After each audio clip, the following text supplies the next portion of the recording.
Debo disculparme por mi comportamiento en la oficina del notario. Es solo que tu apariencia fue un tanto impactante para mí. Está bien. Mi apariencia es un tanto impactante para todo el mundo. Bienvenidos. Su asiento está reservado en la butaca introvertida.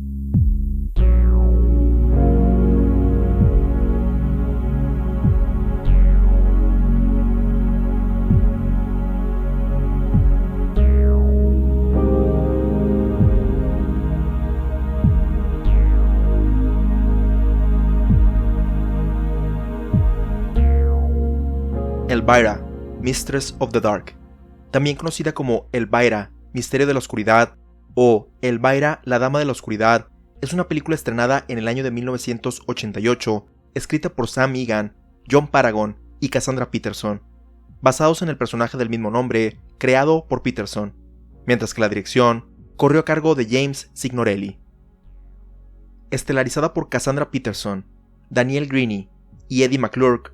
cuenta la historia de Elvira, una excéntrica presentadora de televisión, quien después de sufrir el acoso del nuevo director de la cadena, decide abandonar su popular programa especializado en películas de serie B para probar suerte en Las Vegas. Sin embargo, una inesperada situación familiar provoca que tenga que realizar una parada en el tranquilo y puritano pueblo de Falwell, Massachusetts, donde no solamente tendrá un choque cultural con los habitantes del lugar, sino que también descubrirá los secretos de sus ancestros.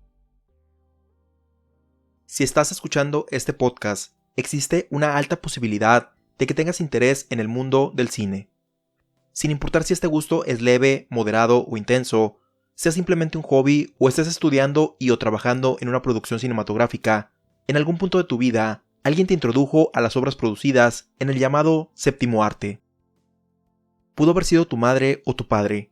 quien a manera de establecer una conexión más casual contigo, te compartió los contenidos de su biblioteca fílmica, la rentó de algún videocentro cercano a tu hogar, cuando tales establecimientos existían, o en su defecto, te pidió que te sentaras a su lado, mientras una de sus películas favoritas era transmitida por alguna de las cadenas locales, o si el presupuesto lo permitía, en un canal de paga, o asistir juntos a una sala de cine. Si este no fue el caso, pudo haber sido alguien de tu familia extendida, o en su defecto alguna de tus amistades, quienes a manera de encontrar un punto de conversación en común, comenzaron a relatarte las interesantes historias plasmadas en la pantalla grande, VHS, beta, DVD o Blu-ray que vieron el día anterior, que desean prestártelas, organizar alguna salida al cine local o una reunión social en casa de alguno de los involucrados para verlas y continuar hablando de este nuevo interés que se ha generado entre ustedes.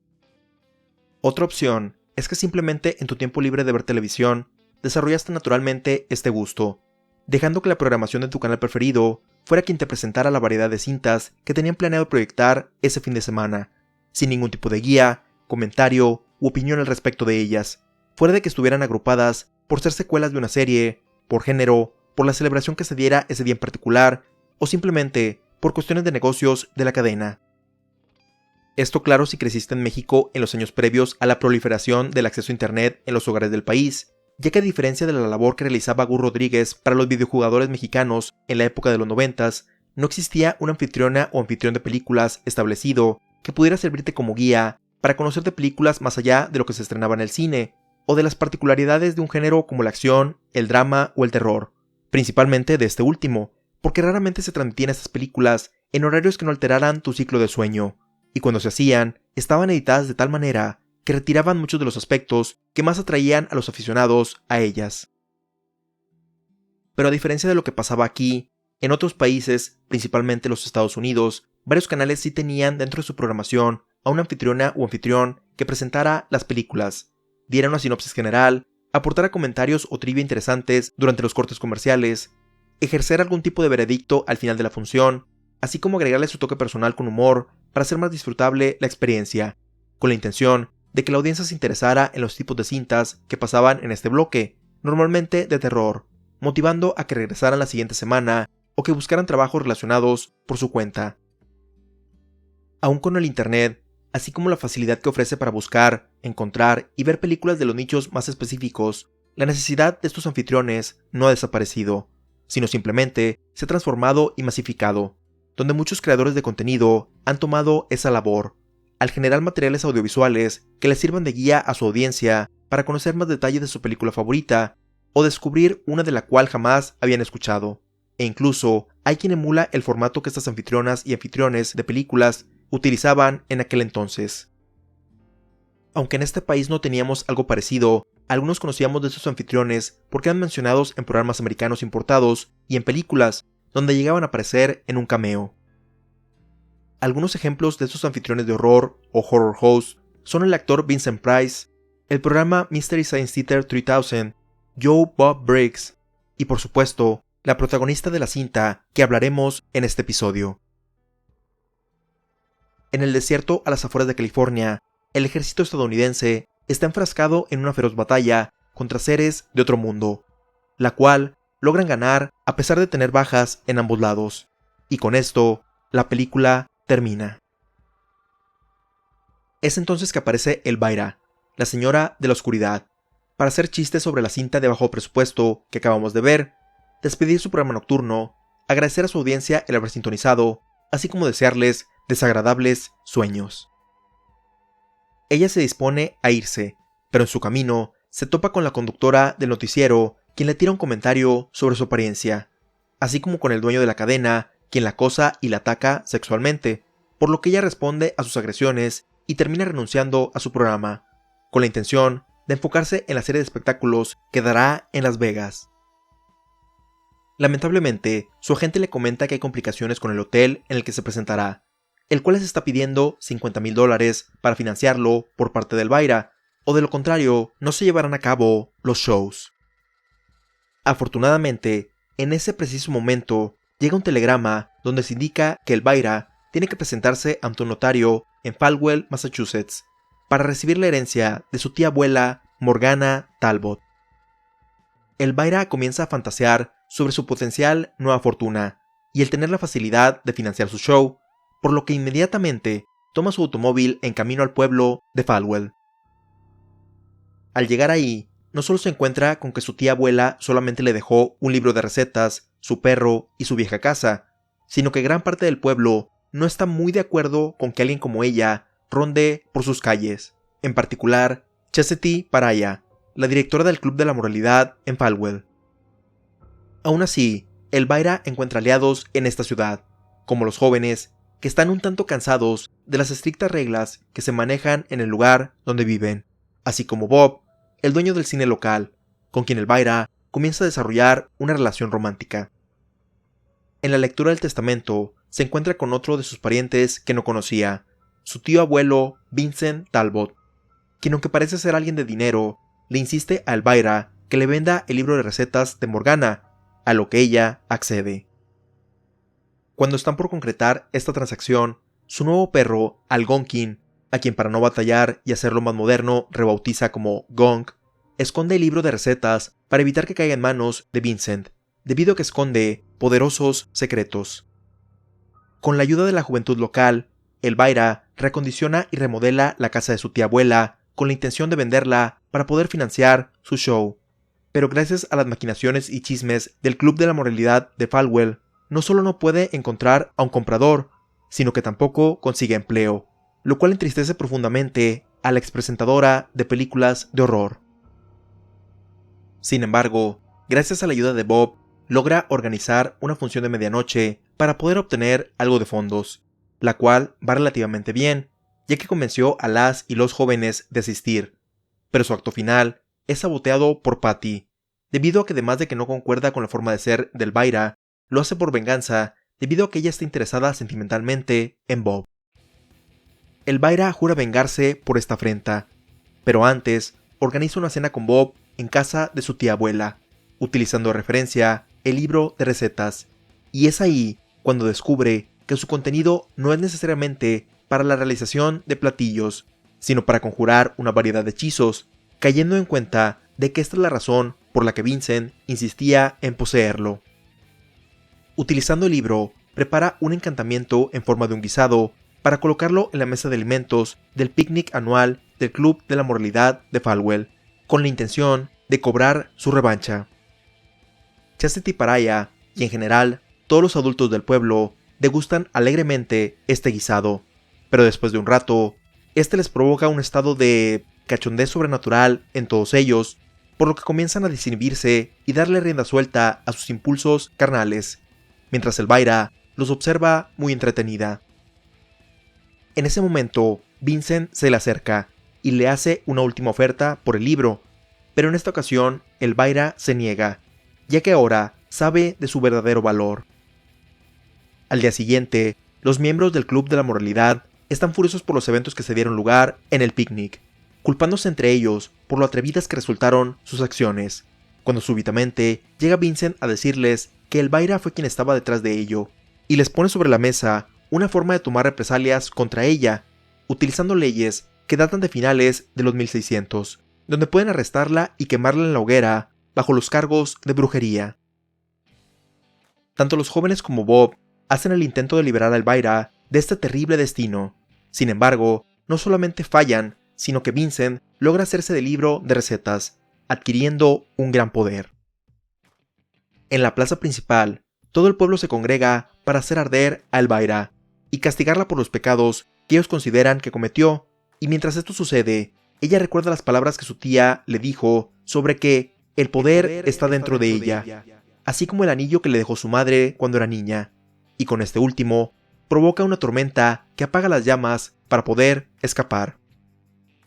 De forma paralela, Vincent comienza su reino de terror, convirtiendo a Chastity Paraya y los miembros principales del Club de la Moralidad en cerdos, para posteriormente buscar a Elvira con la intención de deshacerse de ella.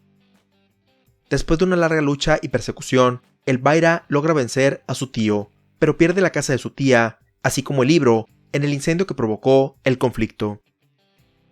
Elvira se alegra de sobrevivir, así como que todo el pueblo de Falwell se disculpa con ella por juzgarla antes de conocerla, pero se entristece porque sigue sin poder cumplir su sueño de presentarse en Las Vegas. Para su sorpresa, gracias a que es la única sobreviviente de la familia, se convierte en la heredera de la enorme fortuna de su tío Vincent. Al final, Elvira logra presentar su terrorífico y sensual show en Las Vegas con un tremendo éxito, y con esto, la película termina.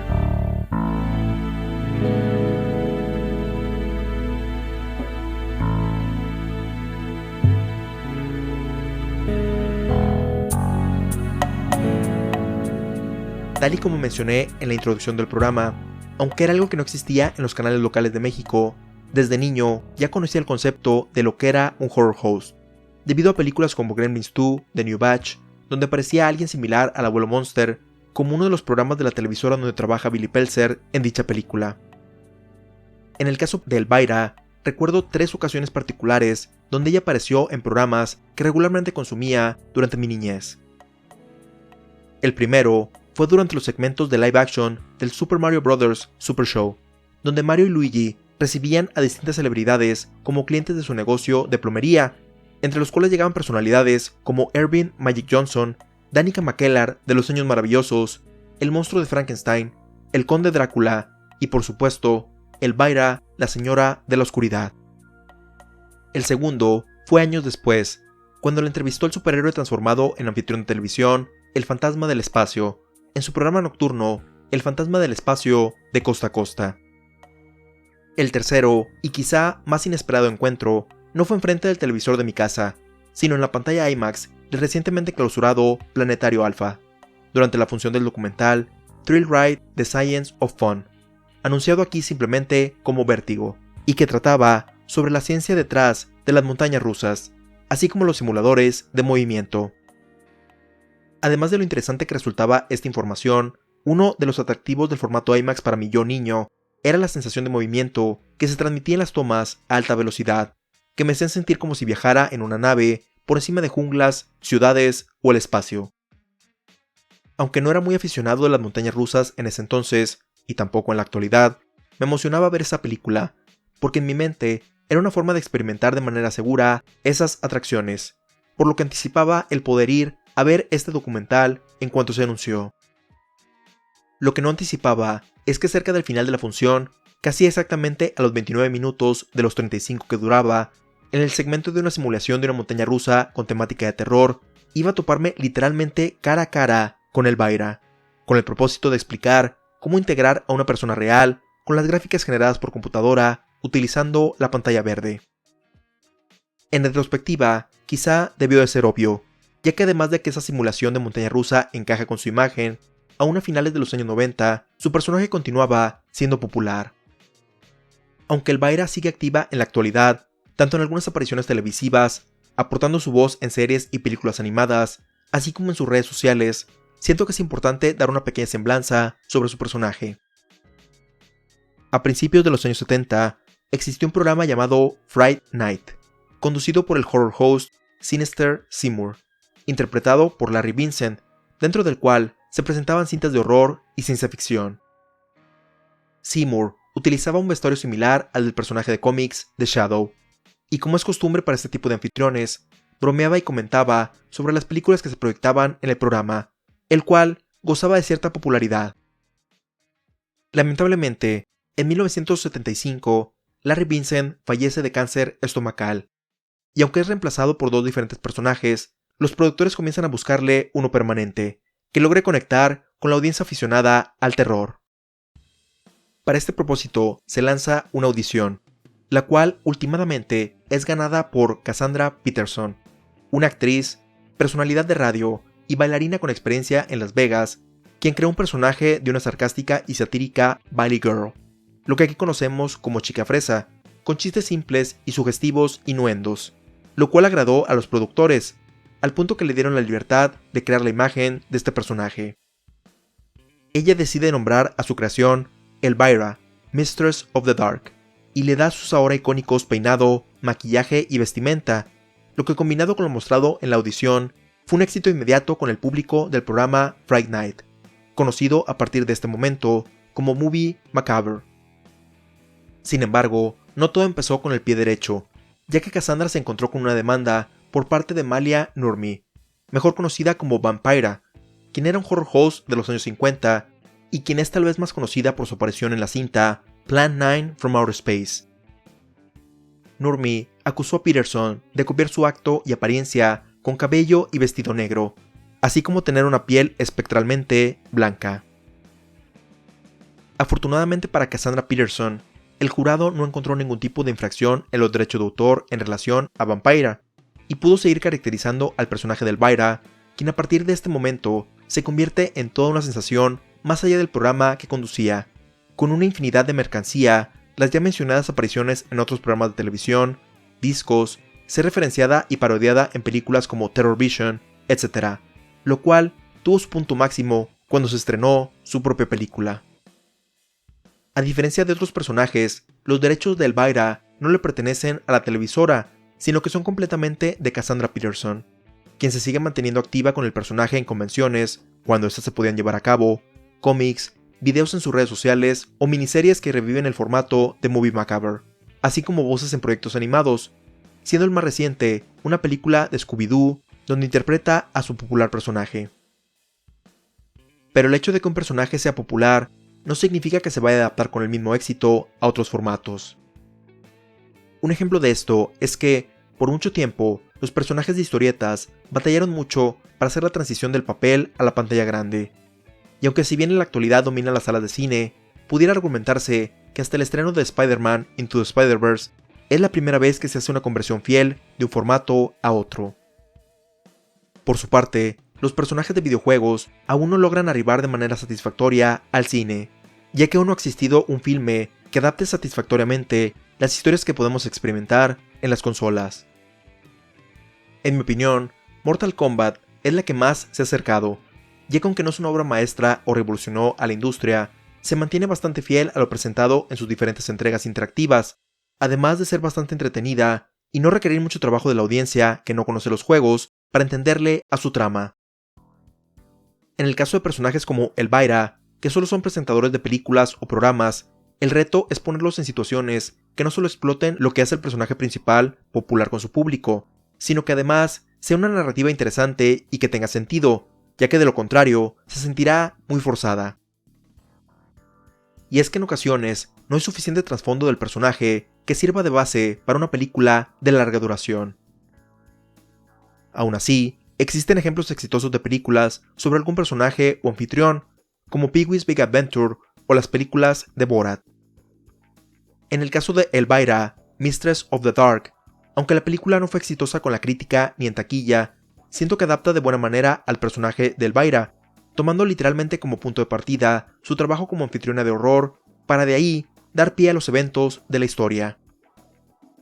A final de cuentas, Elvira es una mujer gótica, amante del cine y todo lo que tiene que ver con el horror y la ciencia ficción. Está cómoda con su sexualidad,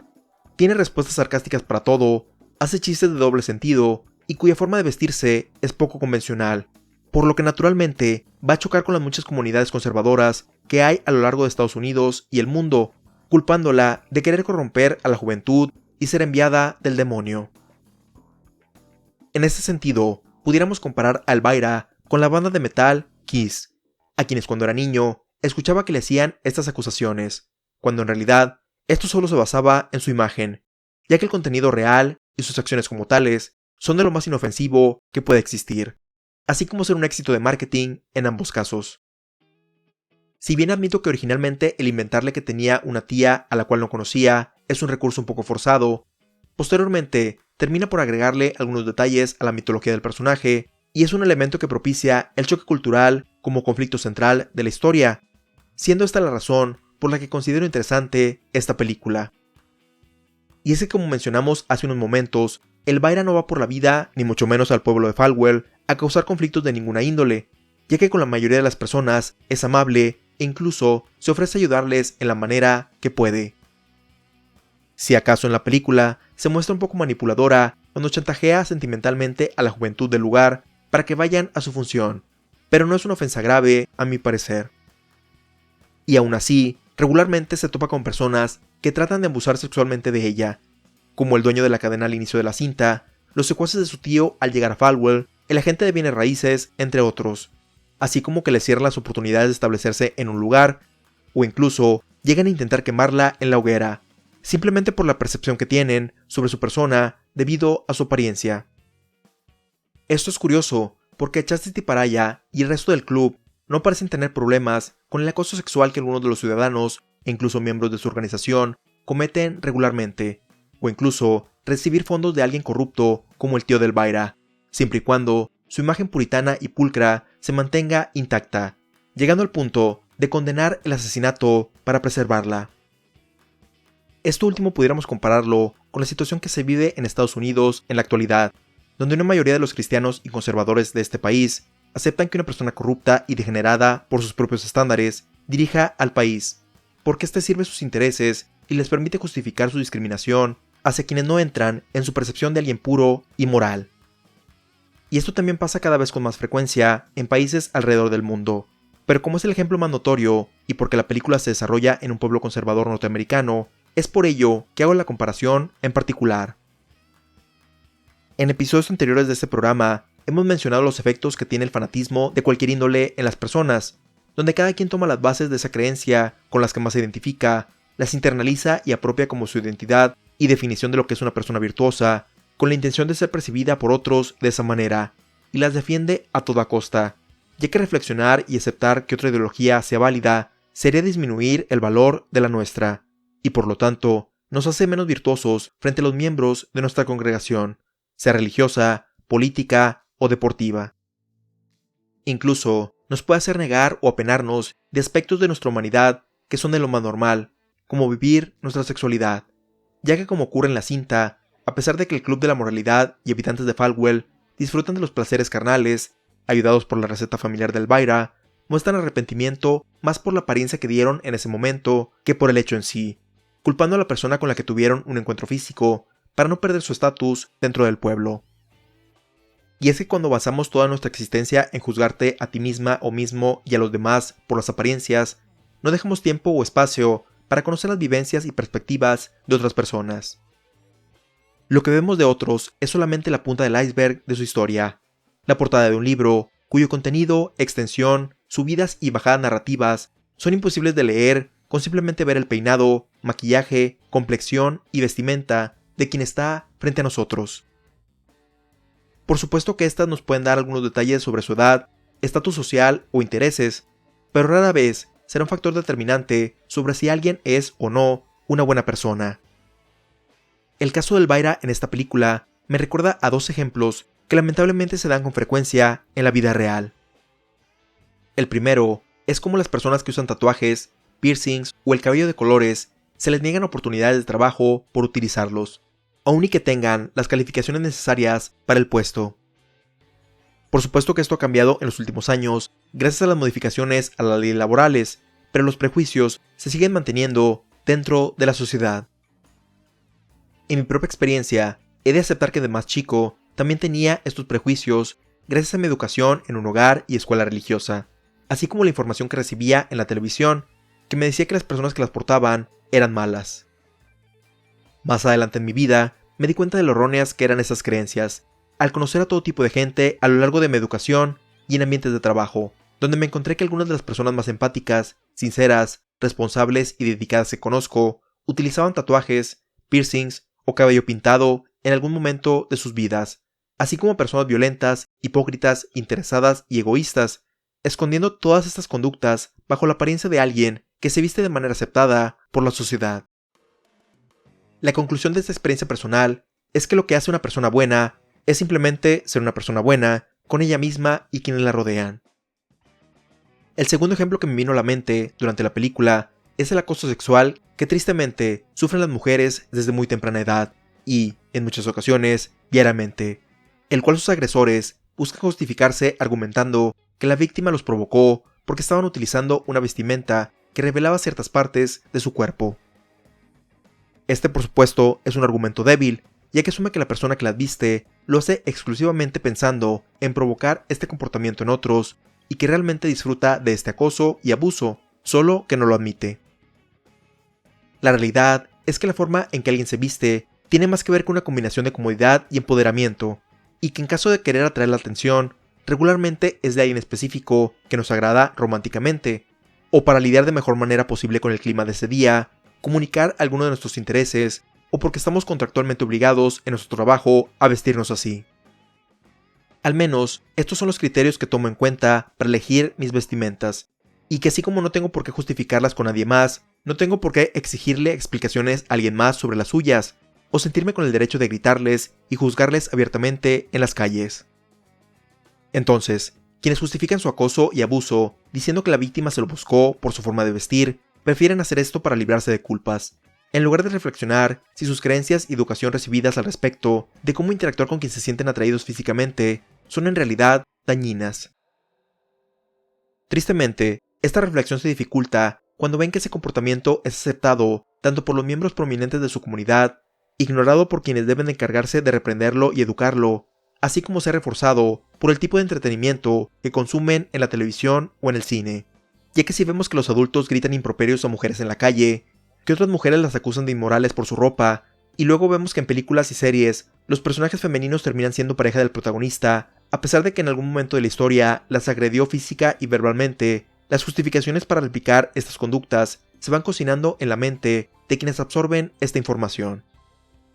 De la importancia de conocer las perspectivas de personas de otros países, religiones, sexo, género, etc., para salirnos de la burbuja en la que vivimos y ampliar nuestro criterio, así como nuestra forma de pensar.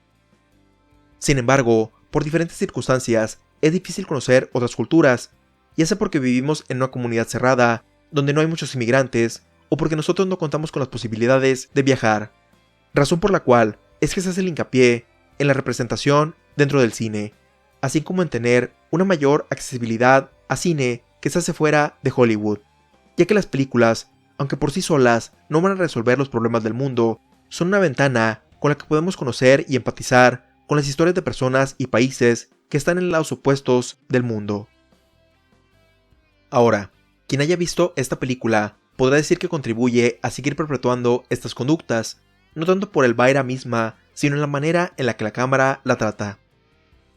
Me refiero a que si bien comentamos que la película se trata de cómo las personas asumen lo que ella es, simplemente por su apariencia, y que ella vive su sexualidad libremente, pero solo con quien ella realmente desea estar, la cámara o perspectiva desde la que está filmada la película, en muchas ocasiones, termina por cosificarla, enfocando regularmente su busto y su trasero.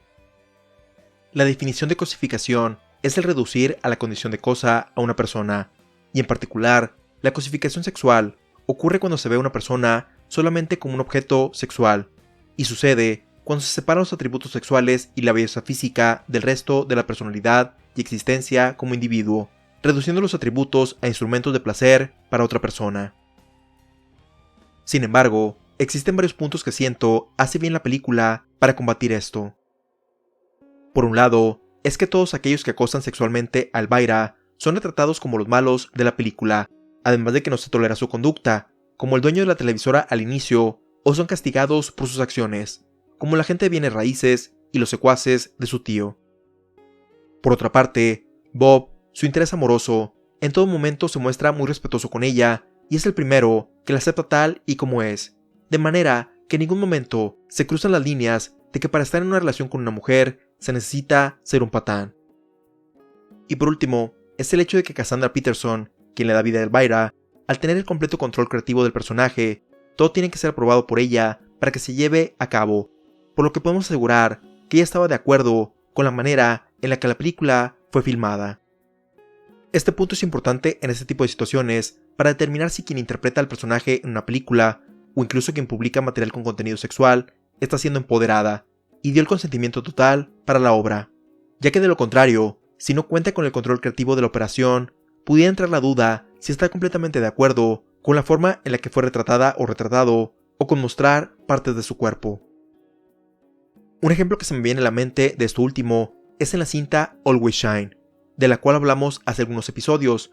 donde aunque el personaje de Beth está gozando de un ascenso en su carrera como actriz, no se siente precisamente empoderada porque ha tenido que aceptar papeles que no le gustan, donde tiene que aparecer desnuda regularmente muy a su pesar, ya que de lo contrario, significaría no tener trabajo. Muchas veces se les critica a las mujeres en la vida real por esto, de que se quejan de algo que las hace famosas y les deja dinero, cuando la realidad de las cosas es que es un problema relacionado con lo que mencionamos, de que al normalizar que esta es la forma aceptada en la que se deben hacer las cosas para que una mujer sobresalga, se vuelve más un problema sistemático que del individuo. Aún así, es posible que como las actitudes machistas están tan entrelazadas con la vida cotidiana, el tener el control total de cómo se retrata a una persona o personaje en relación a su sexualidad, también pudiera infringir en un territorio donde perpetúe la forma machista de ver el mundo, por lo que tanto mujeres y hombres involucrados en este tipo de contenido, como creadores o audiencia, tenemos la tarea de reflexionar sobre ellos para evitar caer en esto.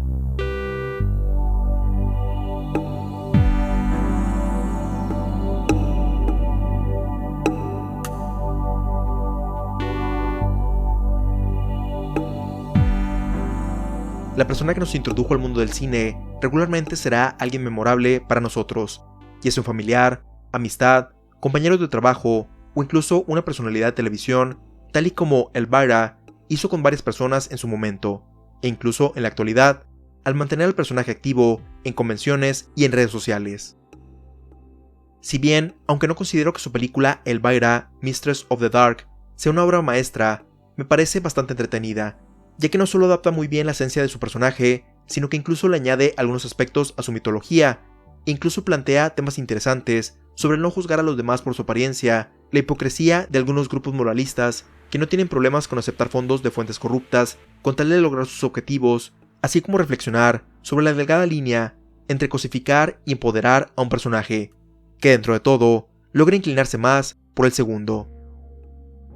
Adicionalmente, aunque es un aspecto menor de la historia de esta película, sigue celebrando el espíritu de que el cine, sin importar si es de aquel considerado de arte o películas de serie B, tiene el poder de unir a las personas para pasar un buen rato y reforzar sus lazos en torno a un interés que los apasiona.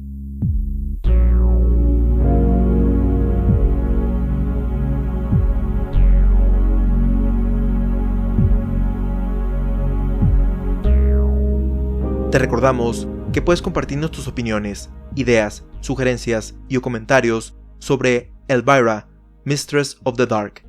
o cualquiera de nuestros episodios anteriores al correo contacto@butacaintrovertida.com.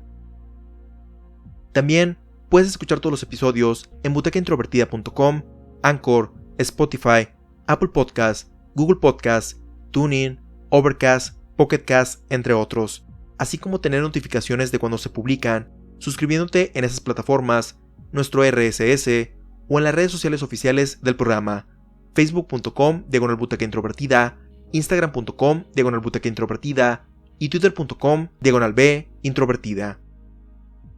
Si deseas ayudar a impulsar este podcast, déjanos una reseña positiva en cualquiera de nuestros perfiles oficiales y compártelo con tus amigos en redes sociales. Hemos llegado al final de este episodio. Te esperamos en la próxima función, donde ya tienes tu asiento reservado en la butaca introvertida.